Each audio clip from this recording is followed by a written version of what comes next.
Assalamualaikum warahmatullahi wabarakatuh. Bertemu kembali di channel Kang Ipul Official.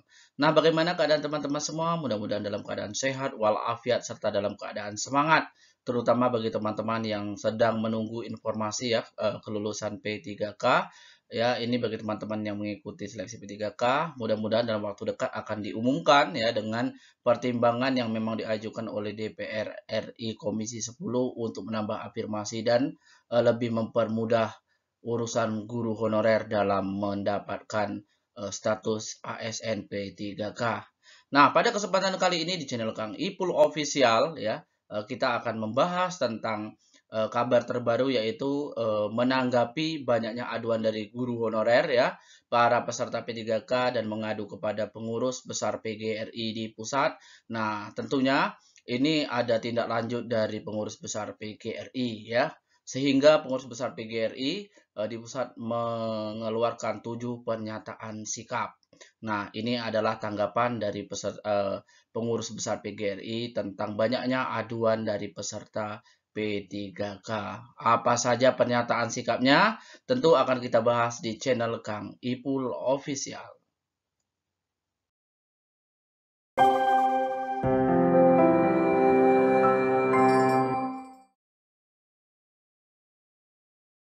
Namun sebelum lanjut kepada pembahasan kali ini ya, bagi teman-teman yang belum melakukan subscribe di channel ini, silahkan subscribe untuk mendukung channel ini lebih berkembang ke depannya, sehingga channel ini dapat memberikan informasi-informasi yang edukatif kepada teman-teman seputar guru, siswa, dan dunia pendidikan. Nah, tentunya bagi teman-teman yang sudah subscribe, like, komen, dan share, serta menonton video-video di channel ini, saya ucapkan terima kasih banyak. Semoga teman-teman diberikan kesehatan, diberikan kelancaran, hingga nantinya diberi kelulusan. Amin, amin, ya robbal alamin. Baiklah, langsung saja kita bahas pada pertemuan kali ini. Oke, baiklah teman-teman semua, seperti tadi ya yang saya sampaikan pada awal pada tema pertemuan kali ini ya, itu tentang 7 pernyataan sikap dari pengurus besar PGRI terkait aduan-aduan dari guru honorer yang mengikuti seleksi P3K. Nah, kita langsung lihat kepada pernyataan sikap pertama yang dikeluarkan oleh pengurus besar PGRI ya terhadap rekrutmen P3K 2021. Oke, yang pertama meninjau ulang kebijakan rekrutmen P3K 2021 yang tidak mempertimbangkan rasa keadilan, penghargaan terhadap pengabdian, dan dedikasi guru honorer yang selama ini melaksanakan tugas-tugas pembelajaran dan pelayanan pendidikan dalam situasi darurat kekurangan guru. Ketersediaan guru merupakan syarat utama agar peserta didik mendapatkan haknya dalam memperoleh layanan pendidikan. Nah, jadi dari pengurus besar PGRI ini memberikan pernyataan sikap yang pertama yaitu meninjau ulang kebijakan rekrutmen guru P3K 2021 ya. Ini terkait adanya mempertimbangkan rasa keadilan, pengabdian serta dedikasi guru honorer.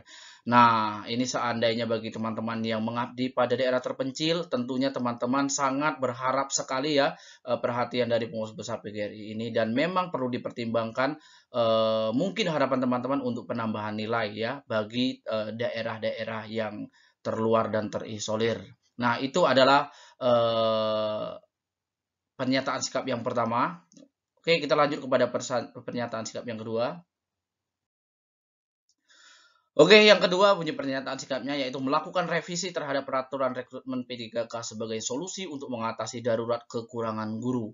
Selain itu, manajemen pelaksanaan seleksi P3K perlu diperbaiki agar di masa mendatang lebih profesional, transparan, dan akuntabel. Nah, teman-teman semuanya ya, untuk pelaksanaan seleksi P3K ya baik itu ASN P3K ataupun CPNS memang sekarang sudah kita rasakan sekali ya tentang transparan dan akuntabelnya ya. Nah, melalui sistem CAT. Nah, akan tetapi melalui pernyataan sikap ini BGRI mengharapkan kepada panitia pelaksana ya atau pansel tentang rekrutmen P3K ini bisa menjadi solusi untuk mengatasi darurat kekurangan guru.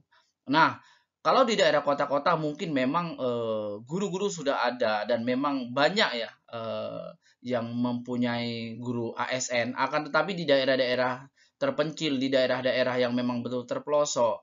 Nah, itu kekurangan minat guru untuk mengajar di sana sehingga terjadilah darurat kekurangan guru. Dan ini adalah salah satu pernyataan sikap dari PGRI dengan adanya P3K ini harap untuk melakukan revisi kembali terhadap peraturan rekrutmen. Dan ini bisa menjadi solusi untuk darurat kekurangan guru ya. Kemungkinan dengan diadakan program-program yang menarik sehingga memang guru-guru banyak lebih tertarik untuk mengikuti P3K ini dan mengisi di daerah-daerah yang terpencil. Nah, ini adalah pernyataan sikap yang kedua. Lalu pernyataan sikap yang ketiga, seleksi P3K guru honorer usia 35 tahun ke atas dilakukan melalui proses antar sesama mereka dengan mempertimbangkan masa pengabdian, dedikasi, dan kinerja. Nah, bagi teman-teman semuanya mungkin sebagian teman-teman sudah melihat ya ada tampilan video ataupun foto yang beredar bahwasanya pada pelaksanaan rekrutmen P3K banyak orang-orang tua kita yang sudah termasuk usia lanjut mengikuti ujian P3K ini. Mungkin ya kita yang muda-muda mungkin kita sudah terbiasa dengan adanya teknologi sehingga kita memanfaatkan laptop, memegang mouse, lalu sering mengikuti update perkembangan teknologi. Akan tetapi bagi orang-orang tua yang memang usia lanjut akan tetapi masih dalam status honorer, yaitu banyak karena ada yang uh, dipakai kursi roda, ada yang memang orang tua, memang betul-betul miris sekali. Nah, ini dengan adanya pernyataan sikap dari PGRI meminta kepada tim seleksi P3K guru honorer yang di atas 35 tahun ke atas dilakukan melalui proses antar sesama. Maksudnya antar sesama sama-sama 35 tahun ke atas, tidak digabungkan dengan yang eh, baru lulus sarjana ataupun memang guru-guru yang muda. Nah, tentunya minta untuk formasi ini khususkan pada usia 35 tahun ke atas. Nah, ini dipertimbangkan lagi masa pengabdian, dedikasi, dan kinerja. Mungkin masa pengabdian yang sudah terlalu lama jangan disamakan dengan para guru yang mendaftar masa pengabdian yang baru. Dan ini adalah harapan dari pengurus besar PGRI. Mudah-mudahan ditanggapi dan ditindaklanjuti dari panitia pelaksana rekrutmen P3K. Oke, kita lanjutkan. Yang keempat, rekrutmen bagi guru honorer yang berada di daerah 3T dilakukan proses seleksi antar sesama guru honorer di daerah tersebut dengan mempertimbangkan rasa pengabdian dan dedikasi mereka. Nah, ini adalah hal yang memang betul-betul perlu diperhatikan sekali ya, karena terkait banyaknya guru-guru yang tidak minat ya, tidak minat untuk memilih daerah-daerah yang terpencil ya, ataupun minat hanya menjadikan batu loncatan, akan tetapi diperuntukkan kepada biasa yang mengisi daerah-daerah terpencil adalah putra-putra daerah ya, yang berniat untuk memajukan daerah. Tentunya dia akan mengabdikan diri ya bagi di daerah tersebut yang sudah terbiasa dari kecil lahir di daerah tersebut. Akan tetapi di daerah 3T ini tidak semua guru berminat untuk mengajar di daerah tersebut dengan berbagai tantangan. Nah, dengan adanya pernyataan sikap dari pengurus besar PGRI ini berharap memang untuk guru honorer yang berada di 3T dilakukan proses antar sesama guru honorer 3T sehingga ada pertimbangan masa pengabdian dan dedikasi mereka. Jadi jangan disamakan dengan guru-guru yang memang di luar 3T. Sehingga mungkin apabila banyak yang lulus dari yang di luar 3T, maka yang 3T ini tidak adanya pemerataan, bahkan mungkin tidak akan ada guru yang tertarik untuk mengajar di 3T ini. Oke, kita lanjutkan. Yang kelima, meninjau ulang tingkat kesukaran soal kompetensi teknis yang terlalu menekankan pada aspek kognitif dengan mempertimbangkan afirmasi yang berkeadilan nilai akumulatif berupa linearitas, masa kerja, portofolio, prestasi, nilai seleksi kompetensi manajerial, sosiokultural, dan wawancara. Nah, bagi teman-teman di seluruh Indonesia, banyaknya guru honorer yang tidak masuk kepada seleksi P3K ini tidak dinyatakan lolos pada ambang batas. Ini banyak nyangkut pada kompetensi teknis ya.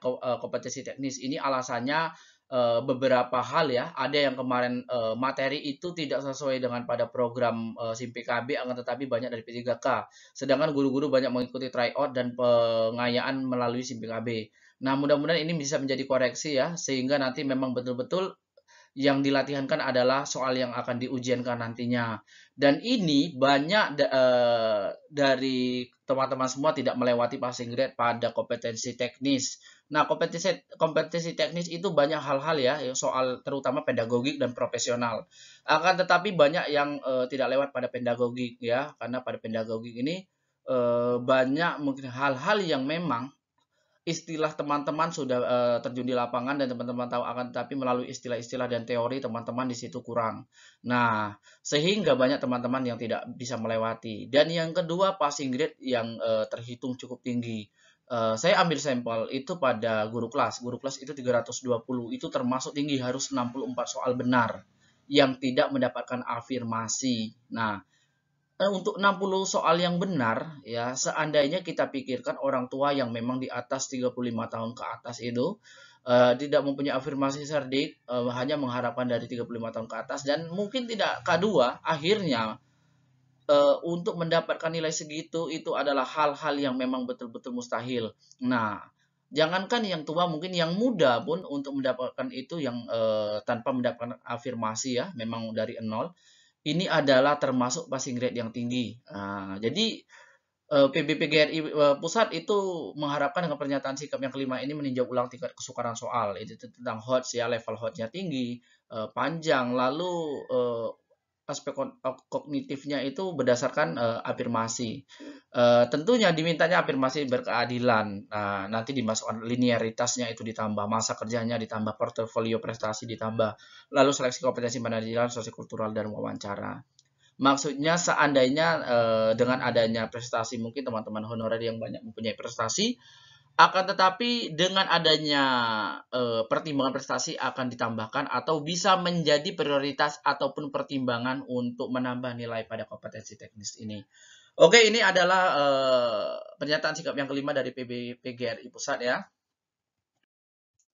Nah, yang keenam, memperhatikan begitu banyaknya para guru honorer yang tidak mencapai passing grade kompetensi teknis, maka pemerintah harus meninjau kembali kesahihan perangkat tes pengabdian guru honorer yang begitu panjang. Jangan hanya dihapuskan begitu saja dengan hasil tes kompetensi teknis yang lebih menilai aspek kognitif semata. Bagi mereka yang dinyatakan tidak memenuhi ambang batas seleksi, tetap diberikan kesempatan mengikuti seleksi di masa mendatang setelah melalui proses pembinaan atau capacity building. Nah, ini perlu memperhatikan tentang apa ya, tentang perangkat tes, kesahihan perangkat tes, ya. Ini memang saya akui untuk pelaksanaan ujian ini memang betul-betul sudah dipersiapkan dengan sebaik mungkin oleh tim pelaksana. Dari pembuatan soal yang memang betul-betul hot, ya, sehingga memang harus dibutuhkan konsentrasi dan memang betul-betul penguasaan materi, pedagogi profesional itu memang harus betul-betul teman-teman bisa terapkan pada penjawaban soal pada kompetensi teknis ini. Akan tetapi banyaknya yang tidak mencapai passing grade ini permintaan ataupun pernyataan sikap dari PBPGRI sebagai perhatian, ya, bentuk perhatian kepada guru honorer yang juga masuk ke dalam anggota-anggota PGRI, ya, karena PGRI pusat ini menaungi seluruh guru yang ada di Indonesia. Otomatis bagi teman-teman yang honorer juga akan berharap perhatiannya dari pengurus besar PGRI. Oke, kita lanjut.